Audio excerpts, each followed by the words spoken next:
Narito tayo ngayon sa Barangay Kalawaan, Pasig City kung saan kasalukuyang idinaraos ang maikiling seremonya sa muling pagbabalik tungkulin ni punong barangay Jess Gaviola.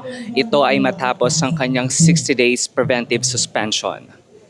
Ang nasabing suspension ay nag-ugat sa umano'y falsified documents kaugnay sa procurement sa pagbili ng mga kagamitan at supply sa barangay.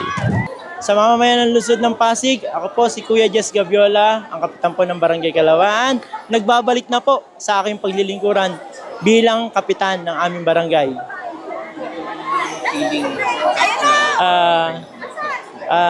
Dumating po sa akin yung preventive suspension noong November 5. Maluwag naman natin tinanggap. Although talagang ang feeling natin medyo nasaktan, nalungkot, pero kailangan natin tanggapin. Dahil yun yung proseso ng sangguniang panglungsod na tanggapin natin yung preventive suspension bilang paggalang sa kanilang kapangyarihan na magkaroon ng malayang pag-iimbestiga nang hindi natin mabahiran ang investigasyon na ginagawa nila sa aming barangay.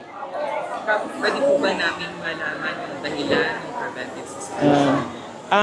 Regarding naman po sa preventive suspension, meron lang isang kabarangay namin na nagkaroon ng pagrereklamo sa amin at yun naman po ay tinutugon naman po namin at nagkaroon na lang kami ng pagpapasa ng mga position letter para masagot namin ang kanilang mga hinaing or reklamo sa amin. May mensahe po ba kayo? Ano pong inaasahan nyo na hindi na maulit itong mga process sa barangay? Okay.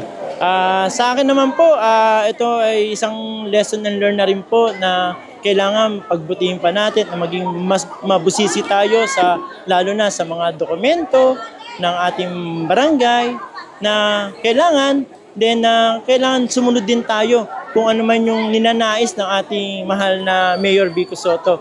Kung sa good governance, kailangan gumawa tayo, gawin natin kung ano man yung makakabuti para sa mamamayan ng lungsod ng Pasig at sa aming minamahal na Barangay Kalawaan.